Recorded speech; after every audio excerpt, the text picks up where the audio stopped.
The drama surrounding Caitlin Clark and the Indiana Fever's seismic takedown of DeWanna Bonner and the Phoenix Mercury didn't just unfold on the court. It detonated like a powder keg of basketball karma, emotion, and redemption. Gainbridge Fieldhouse became the setting for a reckoning, and DeWanna Bonner was front and center for a lesson she couldn't avoid. This wasn't just another win, it was personal, for the fans, for the franchise.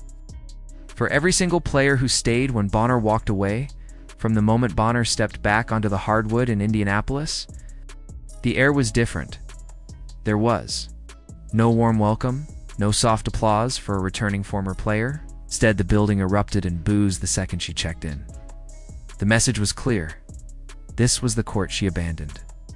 This was the city she walked away from. And now she had to face the people she left behind. Bonner, who quit on the Indiana Fever midway through the season, likely thought she was upgrading to greener pastures by aligning herself with the Mercury and her fiancé, Alyssa Thomas. She must have believed she'd sidestep any accountability that the fans would forget, or worse, forgive. But basketball. Fans in Indianapolis aren't built like that. They remember. They mark their calendars. Right, and on this night, they came ready. Every time Bonner touched the ball, the boos grew louder. The jeers weren't about disrespect. They were about betrayal. It wasn't just that she left.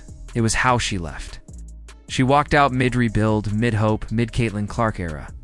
And the players who remained weren't going to let that slide. Either.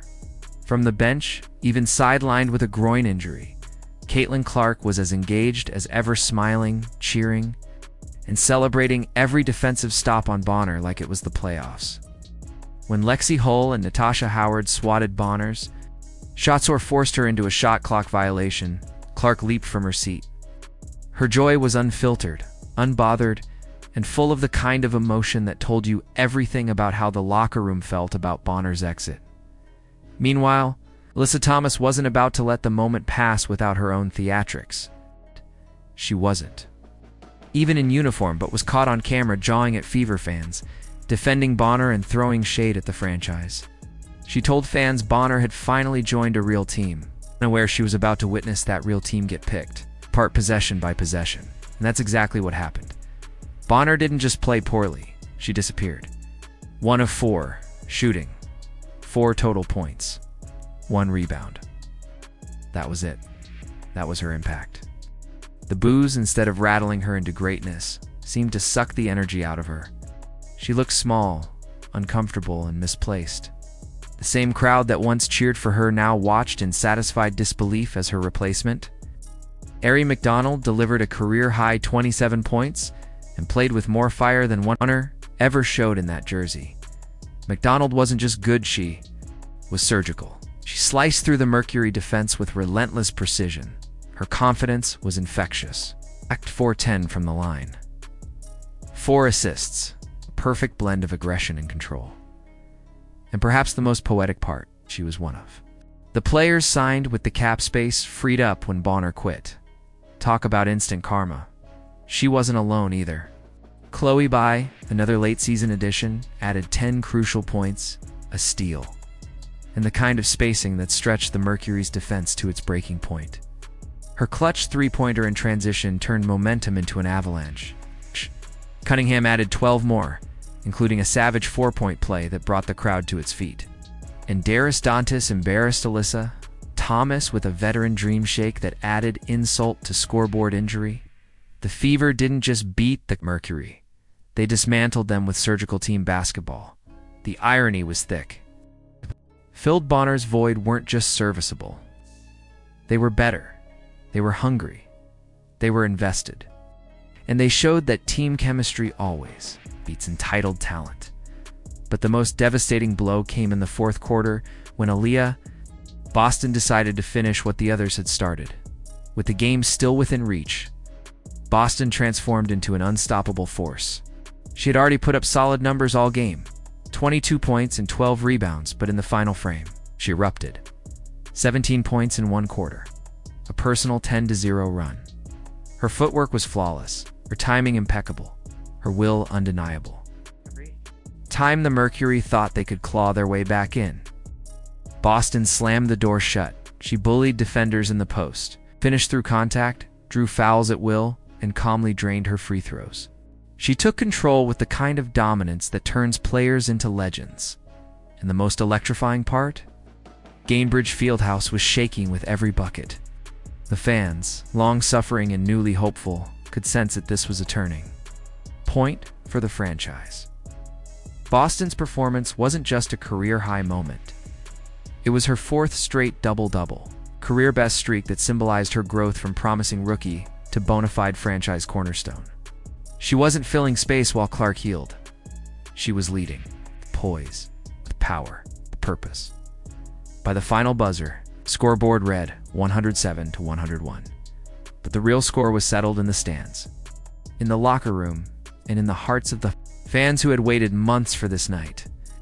The Fever had not only won, they had made a statement. They could win without Clark. They could thrive without Bonner. They were no longer a rebuilding project. They were a team, and yet the drama wasn't done in the post-game pressers. The contrast between the two franchises couldn't have been starker. Mercury star Kahleah Copper took the mic and immediately turned the conversation into a scolding session. She called Fever fans distasteful for booing Bonner, ranting about how much Bonner had done for the league and how she didn't deserve such disrespect. Was tone-deaf and disconnected from the reality of how sports and fan loyalty work.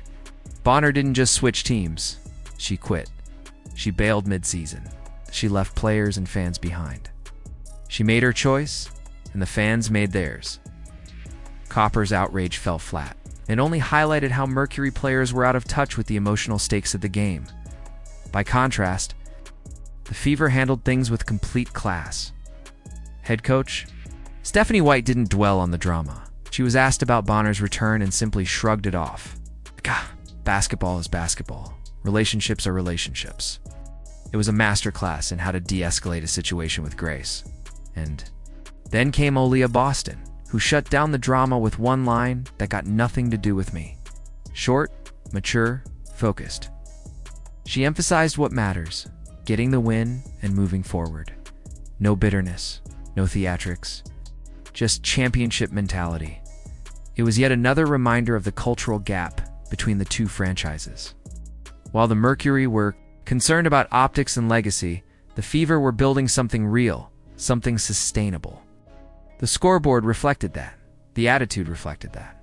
The fans knew it, and the league was starting to see it too. And the numbers. They didn't lie. This was Indiana's third consecutive win. The first time since 2015, they were 3 games over .500. 15 wins, 12 losses, solidly in 6th place. They weren't just hanging on, they were rising. And doing it. Without Caitlin Clark on the court, made it even sweeter. This wasn't just a basketball game. It was a reckoning. A reminder that quitting has consequences. That loyalty still means something in sports. That a city that's been disrespected and disregarded for years now has a team to believe in. DeWanna Bonner learned the hard way that the universe has perfect timing. You walk away from a team that's building something special, you better hope you don't have to come back and face them. Because if you do, you might just find yourself on the wrong end of karma, drowned out by boos. While the team you abandoned celebrates your humiliation, the Fever didn't just get revenge. They took a giant step forward in their identity. With or without Clark, they're dangerous. They're motivated. They've got receipts. So what did you think about Bonner's return and the crowd's reaction? Was it fair? Did karma deliver? Drop your thoughts in the comments, and don't forget to like this video. Subscribe to the channel, and turn on notifications so you never miss another moment of basketball drama. We'll see you in the next one.